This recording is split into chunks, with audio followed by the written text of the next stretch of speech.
भगवान श्री राम ने जब काकभुसुंडी महाराज को दर्शन दिया तो बोले, हे काक, एक पिता के विपुल कुमारा, हो ही पृथक गुणशील आचारा। को पंडित को तापस ज्ञाता, को धनवंत शूर को दाता। एक पिता के बहुत से लड़के, अलग अलग गुण और अलग अलग स्वभाव, अलग अलग योग्यता वाले। कोई पंडित हो गया, कोई तपस्वी हो गया, कोई बहुत बड़ा ज्ञानी हो गया, कोई धनवान हो गया, कोई शूरवीर हो गया, कोई दानी हो गया। को सर्वज्ञ धर्मरत कोई, सब पर पितहि प्रीति सम होई। कोई सर्वज्ञ और कोई धर्मपरायण हो गया। सब पर पितहि प्रीति सम होई। सब पर पिता का प्रेम होता है, समान प्रेम होता है सब पर। परंतु उनमें भी को पितु भगत, बचन मन कर्मा, सपने हु जानी न दूसर धर्मा। उनमें से कोई एक ऐसा भी है जो केवल मन, वचन और कर्म से पिता का ही भक्त होता है। यद्यपि वो सभी गुणों से हीन है, उसमें कोई गुण नहीं है, लेकिन मन, वचन और कर्म से पिता का केवल भक्त होता है। वो सपने हु जानी न दूसर धर्मा। स्वप्न में भी वो दूसरा धर्म नहीं जानता, केवल एक धर्म जानता है, पिता की सेवा करना। तो सो सुत प्रिय पितु प्राण समाना, यद्यपि सो सब भांति अयाना। वह पुत्र पिता को प्राणों के समान प्रिय होता है, यद्यपि वह सब प्रकार से अज्ञानी है, मूर्ख है, कुछ भी नहीं जानता।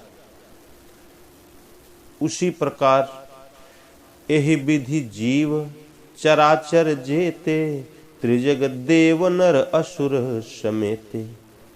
इस प्रकार ये तिर्यक योनियां, पशु पक्षी, देव, मनुष्य और असुरों समेत जितने भी चेतन और जड़ जीव हैं, ये अखिल विश्व यह मोर उपाया, सब पर मोहि बराबरी दाया। ये संपूर्ण विश्व मेरा ही जन्माया हुआ है और सब पर मेरी बराबर दया है।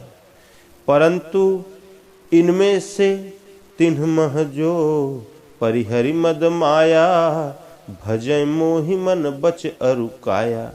जो भी मद और माया छोड़कर मन, कर्म और वचन से मुझको भजता है, तो पुरुष नपुंसक नारीवा, जीव चराचर कोई, सर्व भाव भज कपट तजी, मोहि परम प्रिय सोई। वह पुरुष हो, नपुंसक हो, स्त्री हो अथवा चर अचर कोई भी जीव हो, कपट त्याग कर जो भी सर्वभाव से मुझे भजता है, वह मुझे परम प्रिय है।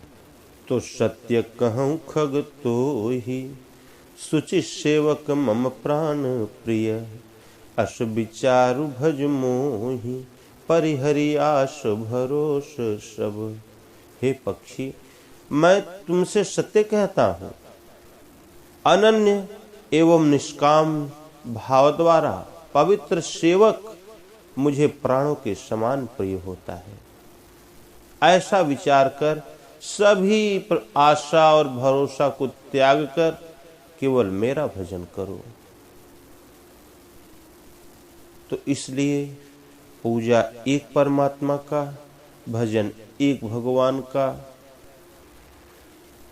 और तो महिमा नाम रूप गुण गाथा, सकल अमित अनंत रघुनाथा।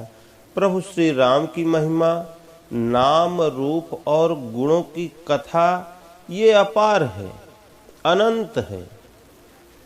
और प्रभु श्री रघुनाथ जी स्वयं भी अनंत हैं। हरि अनंत, हरि कथा अनंता, कहहि सुनहि बहुविधि सब संता। मुनिगण अपनी अपनी बुद्धि के अनुसार प्रभु के गुणों का गान करते हैं।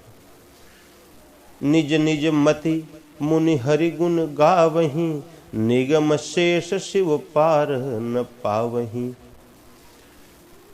वेद शेष और शिव जी भी उनका पार नहीं पाते। नेति नेति कहकर वो अपना विस्तार करते जाते हैं।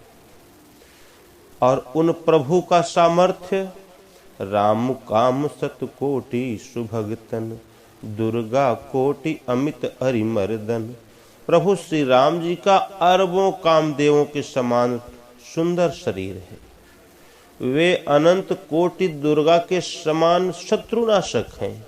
शक्र कोटि सम सरिस बिलासा, नभशत कोटि अमित अवकाशा। अरबों इंद्रों के समान उनका ऐश्वर्य है। अरबों आकाशों के समान उनमें अनंत अवकाश है, अनंत स्थान है। मरुत कोटि शत विपुल बल, रवि शत कोटि प्रकाश। शशि शत कोटि सुशीतल, समन सकल भवत्रास। अरबों पवन के समान उनमें महान बल है और अरबों सूर्यों के समान प्रकाश है। अरबों चंद्रमाओं के समान वे शीतल और संसार के समस्त भयों का नाश करने वाले हैं। काल कोटि शत सरिस, अति दुस्तर दुर्ग दुरंत। धूम केतु शत कोटि सम, दुराधरस भगवंत। अरबों कालों के समान वे अत्यंत दुस्तर, दुर्गम और दुरंत हैं। वे भगवान अरबों धूमकेतुओं, ये जो पुच्छल ताराएं होते हैं ना, इनके समान अत्यंत प्रबल है। भगवान से जब अर्जुन ने कहा कि भगवान जो आपने हमको बताया वो मैं आपका स्वरूप देखना चाहता हूँ, भगवान यदि संभव हो सके तो आप मुझे अपने उसी स्वरूप का दर्शन कराइए। भगवान ने ठीक कहा, ठीक है अर्जुन, लो अब मैं तुम्हें वो अपना विराट स्वरूप दिखाता हूँ। भगवान ने विराट स्वरूप दिखाना शुरू कर दिया। लगातार 3 श्लोकों तक भगवान अपने विराट स्वरूप को दिखाते चले गए। अर्जुन को कुछ भी दिखाई नहीं पड़ा, वो आंखें मलता रह गया। फिर भगवान ने कहा कि अर्जुन तुम मुझे इन आंखों द्वारा नहीं देख सकते, लो अब मैं तुझे वह दृष्टि देता हूँ जिससे तुम मुझे देख सको। भगवान ने दिव्य दृष्टि का संचार कर दिया। अर्जुन भगवान के स्वरूप को जब देखना शुरू किया तो लगा कांपने। उसने कहा कि भगवान न मैं आपके आदि को देख पा रहा हूँ, न मैं आपके अंत को देख पा रहा हूँ। ये सब अखिल ब्रह्मांड से ये सब आप में ये सब हमको दिखाई पड़ रहे हैं। वो लगा कांपने। तो वास्तव में भगवान कण कण में व्याप्त है, सर्वत्र है, सर्वज्ञ है। भगवान शिव ने जब भगवान के स्वरूप को बताना शुरू किया तो बोले कि बिनु पग चलें सुने बिनु काना। पैर नहीं है लेकिन चलते रहते हैं, कान नहीं है लेकिन तुम्हारे मन में जो विचार उठते हैं उसके पहले भगवान वो जान लेते हैं कि तुम क्या सोचने वाले हो। तो बिनु पग चले ही सुनहि बिनु काना, बिनु कर कर्म करहि विधि नाना। हाथ नहीं है लेकिन वो जो भी आप भला बुरा कर्म कर रहे हो ना, वो सब आपके लिए, ये भविष्य के लिए तैयार करके आपके सामने दे देते हैं। लो बेटा यही तुमने किया है, ये निर्णय है, ये इसका निष्कर्ष है, ये तुम्हारा भूतकाल था, बीता हुआ समय था, वही तुम्हारा ये भविष्य है। इसको अपना लो, बढ़िया किए हो तो बढ़िया लो, गड़बड़ खराब किए हो तो खराब लो। ये कर्म, ये कार्य भगवान करते रहते हैं। तो बिनु कर कर्म करहि विधि नाना, आनन रहित सकल रस भोगी। बिनु बाणी बगता बड़ जोगी, तन बिनु परस नयन बिनु देखा। गहै घ्राण बिनु वास अशेखा। अस सब भांति अलौकिक करनी, महिमा जासु जाय नहीं बरणी। जहीं न गावहि वेद बुध, जाहि धरे मुनि ध्यान। सो दशरथ सुत भक्त हित, कौशलपति भगवान। तो भगवान प्रभु श्री राम ये सब सुख चाहे लोक लाहु परलोक निवाहु। लोक में लाभ चाहो तो भगवान की भक्ति, परलोक में निर्वाह चाहो तो भगवान की भक्ति। भगवान ये बहुत नहीं है, भगवान एक कण कण में व्याप्त है, सर्वत्र विद्यमान है। इसके लिए आपको कहीं जाने की आवश्यकता नहीं है। आप कहीं से बैठकर भगवान का स्मरण करें, भगवान वहीं आपको प्रकट हो जाएंगे। एक बार संतों की वो क्या कर बैठक हुआ संतों का, ये सब राक्षसों के आतंक से पूरी पृथ्वी, ये सब जितना ये है सब एकदम डर गए, कांपने लगे। तो फिर उन्होंने एक मंच बनाया, वहाँ सब लोग एकत्रित हुए। वहाँ लोग विचार करने लगे कि आखिर भगवान है कहाँ।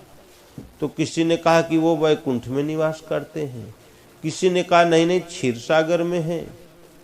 भगवान शिव कहते हैं कि भैया हम भी वहाँ थे, उस सभा में मैं भी था, लेकिन इतने बड़े बड़े विद्वान जुटे थे कि हमको बोलने का अवसर ही नहीं मिला। सब हमसे बड़े बड़े विद्वान सब अपना बात रखे, हमको तो सब पीछे कर दिया करें। किसी प्रकार से हमको बोलने का अवसर मिला, एक आध मिनट का। तो हमने कहा भैया देखो, भगवान ये सर्वत्र विद्यमान है, हरि व्यापक सर्वत्र समाना, प्रेम से प्रकट हो ही मैं जाना। भगवान सर्वत्र विद्यमान हैं और वो प्रकट होते हैं तो केवल प्रेम से। भगवान श्री कृष्ण ने कहा कि श्रद्धावान लभते ज्ञानम तत्परः संयतेन्द्रियः, ज्ञानम लब्ध्वा पराम शांतिम अचिरेणाधिगच्छति। श्रद्धा विहीन पुरुष न कभी भगवान को प्राप्त कर पाया है, न कभी प्राप्त कर सकेगा। भगवान को प्राप्त के लिए श्रद्धा अनिवार्य है। बिना श्रद्धा के तो कुछ भी प्राप्त कर पाना संभव नहीं है। इसलिए खूब श्रद्धा से, खूब भाव से, खूब प्रेम से भगवान का भजन करो। और जहाँ आपकी श्रद्धा से आपकी डोर, सर्वत्र से श्रद्धा समेट लो और लगा दो भगवान के चरणों में। भगवान ने कहा कि मन मना भव मद भक्त्या मद्याजी माम नमस्कुरु मामे वैश्यसि सत्यम ते प्रतिजाने प्रियोषि में। ये केवल मन मना हो, मेरे में मन वाला हो, मद भक्त्या मेरा अनन्य भक्त हो, मद्याजी माम नमस्कुरु केवल मुझे नमस्कार कर। मैं सत्य प्रतिज्ञा करके कहता हूं कि तू मुझे प्राप्त होगा। जो मेरा भक्त है, मेरी शरण में है, उसका कभी नाश हो ही नहीं सकता। तो इसलिए भगवान की भक्ति और बहुत प्रेम पूर्वक, प्रेम से भगवान का नाम जपो, ओम जपो चाहे राम जपो, दोनों का मतलब एक है। खूब जपो, इतना जपो कितने प्रेम से जपो, सर्वत्र से श्रद्धा समेट कर खूब नाम का जाप करो। तो भगवान कहीं वैकुंठ में नहीं बैठे हैं, तो हरि व्यापक सर्वत्र, वो सर्वत्र हैं। ईश्वरः सर्वभूतानां हृदय शेर्जुन तिष्ठति, वो सबके हृदय देश में निवास करते हैं। ईशावास्यमिदं सर्वम, सर्वत्र विद्यमान है। तो जहां आपकी डोर श्रद्धा से, प्रेम से भगवान से लगी, तो भगवान आपके हृदय में जागृत हो जाएंगे, पथ संचालन करेंगे, मार्गदर्शन करेंगे, आपको भजन पढ़ाएंगे, सिखाएंगे और उसी धारा पर, उसी आधार पर भगवान आपको बढ़ाते हुए आपका जो लक्ष्य है, आपको परम तत्व तक पहुंचाकर अपने आप में आपको स्थान दे देंगे।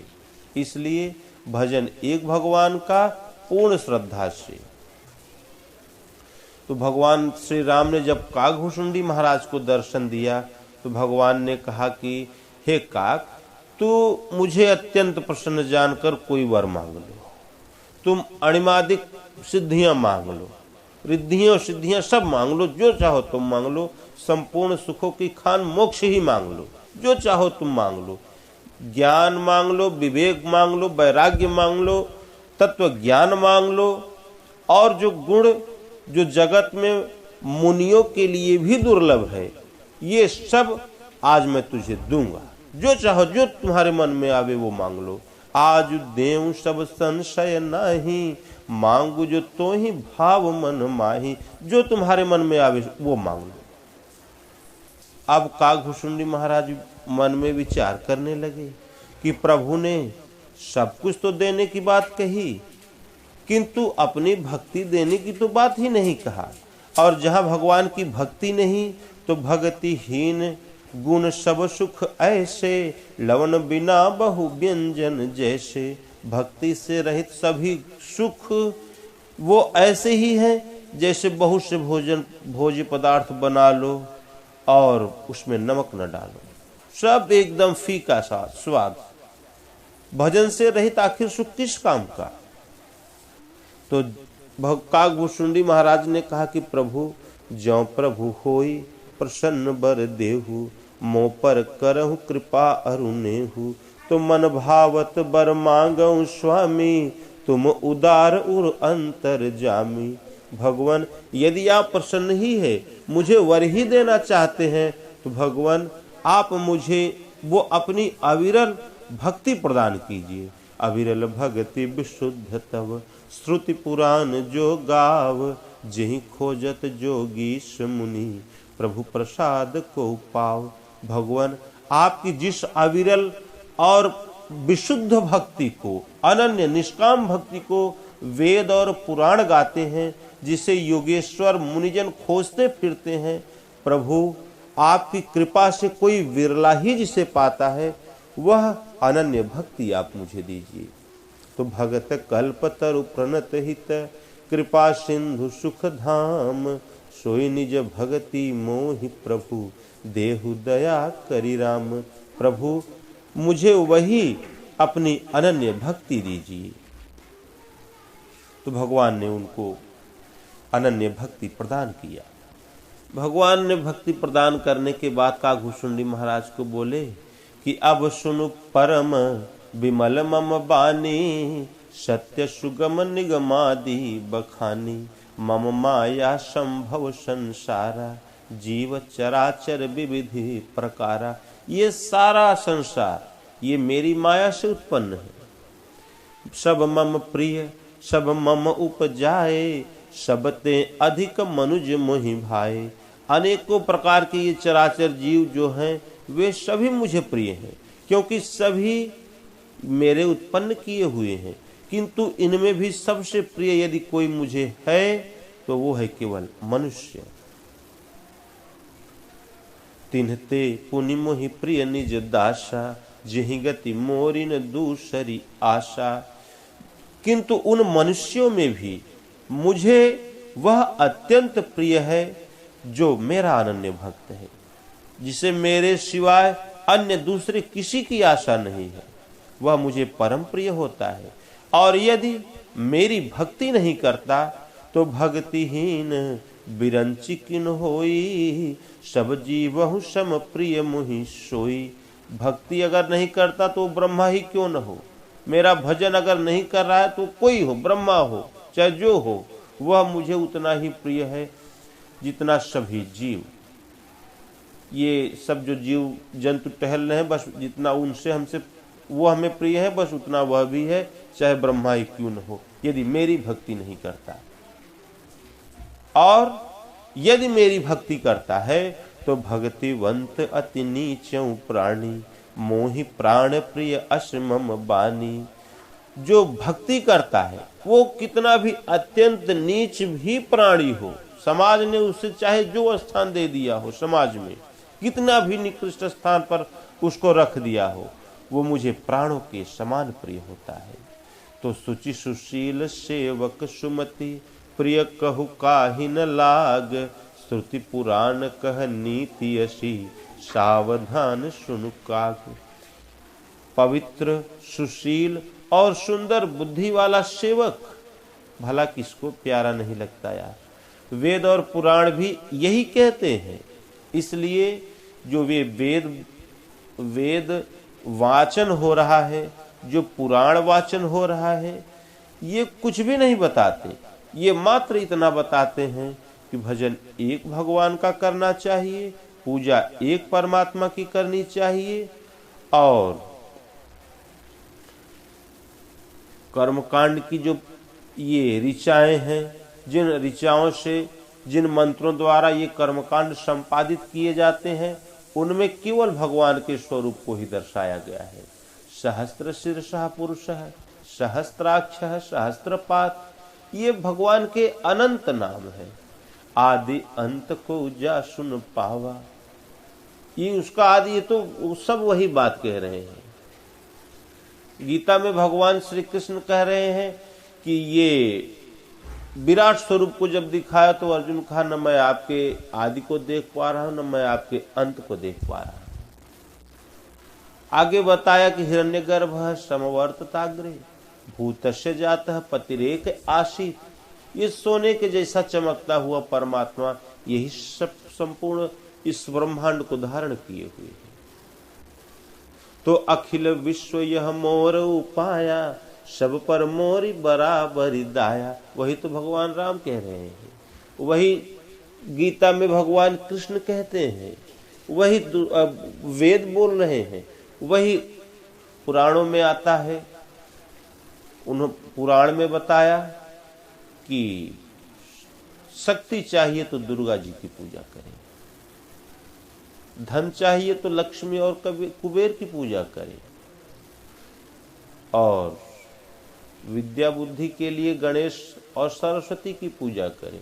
इस प्रकार 20, 25, 30 उसका वर्णन किया, परंतु अंत में निर्णय दिया कि यदि सब कुछ चाहिए, बल भी चाहिए, बुद्धि भी चाहिए, धन भी चाहिए, ऐश्वर्य भी चाहिए, तो एकमात्र नारायण की ही पूजा करनी चाहिए। नारायण नर वो नहीं है जो ये आपको दिखाई पड़ रहे हैं, कोई नर है, कोई पुरुष है, कोई स्त्री है। नर ये नहीं, नर वो है जो न रमण करने वाला हो, अर्थात आवागमन के ये जो चक्र चल रहा है, पुनरपि जननम पुनरपि मरणम पुनरपि जननी जठरे शयनम, इस बंधन से जो मुक्त है वही पुरुष नर होता है। और ये पुरुष स्त्री से इससे कोई मतलब ही नहीं है आपके धर्मशास्त्रों का। ये तो केवल एकमात्र वस्त्र की संज्ञा दिया महापुरुषों ने इसको। भगवान श्री कृष्ण ने भी इसको नहीं बताया। भगवान श्री कृष्ण ने भी स्पष्ट कहा कि केवल 2 प्रकार के पुरुष होते हैं संसार में, दैव आसुर एव च। एक होते हैं देवता, दूसरे होते हैं असुर, तीसरी कोई जाति, कोई पुरुष होता ही नहीं। वो एक अलग बताया कि उत्तम पुरुषस्त्वन्य, वो अलग है। किंतु भगवान श्री कृष्ण ने ये नहीं कहा कि पुरुष भजन करे स्त्री भजन न करे। ये भेद भगवान ने बताया ही नहीं, न वेदों में बताया गया। नर जो नरमण करने वाला हो, अर्थात आवागमन के बंधन से, इस चक्र से मुक्त है, वही नर है। और अयन कहते हैं घर को, निवास को। तो नर जो इस आवागमन के चक्र से मुक्त योगी हैं, वो जिस स्वरूप में स्थित होते हैं उस स्वरूप का नाम है नारायण। यही भगवान श्री राम का नाम का अर्थ रमन्त योगिनः यस्मिन् स राम, जिसमें योगी लोग रमण करते हैं, निवास करते हैं, उन्हीं का नाम है राम। ओ अहम स ओम, ओम मतलब वह परमात्मा, अहम माने आप स्वयं। तो उस परमात्मा का निवास आपके हृदय में है। तो इसलिए जितने भी नाम हैं वो सब किसी न किसी प्रकार की भगवान की ही विभूतियों के नाम हैं। तो खूब श्रद्धा से भगवान एक से सवा कभी नहीं हुआ, कभी नहीं हुआ, और न कहीं कभी हो ही सकता है। खूब श्रद्धा से नाम जपो और ओम जपो चाहे राम, जो आपको अच्छा लगे, कोई एक ओम या राम, खूब जपो, चलते फिरते, उठते बैठते, सोते जा, हर परिस्थिति में नाम का जाप आप कर सकते हैं। नाम का जाप करने के लिए कोई स्थान पवित्र अथवा अपवित्र नहीं होता। आप शौच क्रिया में बैठे हो, मन से आप नाम जप सकते, कोई स्थान अपवित्र नहीं होता। पूज्य परमहंस महाराज चित्रकूट अनुसुईया के, परमानंद जी महाराज, गुरुदेव भगवान, वो बतावे कि हम जब विचरण काल में थे तो जब शौच के लिए बैठे तो भगवान श्वास में मन लगा रहे, नाम में मन लगा रहे, तो मन लग जाए तो घंटों बैठे ही रहे, घंटे 2 घंटे बैठे ही रहे, फिर उठ कर जाए अपना जल के पास जाते थे। तो इसलिए भगवान का नाम जपने के लिए कोई स्थान पवित्र अथवा पवित्र नहीं होता। पवित्र स्थान तब होता है जब आपका हृदय पवित्र होता है। इसलिए शुद्ध हृदय से, साफ सुथरे हृदय से भगवान का नाम जपो तो मन क्रम वचन क्षण चतुराई, भजत कृपा करिहे रघुराई। मन से, वचन से और कर्म से ये अपनी जो चतुरता है ना, ये छोड़ दो। और हाँ, ये जो चतुराई लगाए बैठे हो ना सब लोग, इसको छोड़ो। उसको ऐसा करना है, उसको ऐसा करना है, वहां ऐसा होगा, वहां ऐसा होगा, ये चतुराई नहीं है भैया। ये संसार में बांध के रखने का उपाय है केवल। तो चतुराई चूल्हे पड़े, घूरे पड़े अचार, तुलसी राम भजन बिनु चारों वर्ण चमार। भगवान का भजन नहीं है तो केवल चमड़ी के पोषक हैं आप लोग, और कुछ नहीं है। ये जो शरीर, ये चमड़ा आपको मिला है ना, बस यही, इसी की व्यवस्था में आप लोग लगे हुए हैं। असली चतुराई है भगवान का भजन। भगवान का भजन करना ही असली चतुरता है। खूब नाम का जाप करो और मन से, कर्म से, वचन से किसी को कष्ट नहीं होना चाहिए। खूब श्रद्धा से जितना हो सके लोगों की मदद करें, सबका सहयोग करें। भगवान की दृष्टि में आपकी कोई जाति नहीं है। भगवान की दृष्टि में आप नर और मादा, ये स्त्री और पुरुष नपुंसक का भेद नहीं है। पुरुष नपुंसक नारी व जीव चराचर कोई, सर्व भाव भज कपट तजी मोहि परम प्रिय सोई। इसलिए आप केवल मनुष्य का तन यदि आपको उपलब्ध है तो केवल आपका एक ही कर्तव्य है, भगवान का भजन करना, भगवान का नाम जपना, भगवान का सुमिरन करना। इसलिए आज से सब लोग संकल्पित हो जाएं, सब लोग संकल्प लें, अनवरत चलते फिरते, उठते बैठते, सोते जागते, हर परिस्थिति में ओम या राम अपना जपते रहें। आती जाती श्वास को देखें, श्वास कब भीतर गई, कब बाहर आई, उसको देखें, फिर श्वास में नाम को जपें। जहां आपकी श्रद्धा सी डोर भगवान से लगी, भगवान आपकी आत्मा से जागृत हो जाएंगे, भजन सिखाने लगेंगे, पढ़ाने लगेंगे, पथ संचालन करने लगेंगे। फिर आपको किसी से कुछ भी पूछने की आवश्यकता नहीं है। जो आपको पूछना है भगवान वो प्रसारित करते रहेंगे आपके हृदय में। ठीक है, बोलो सियावर रामचंद्र की।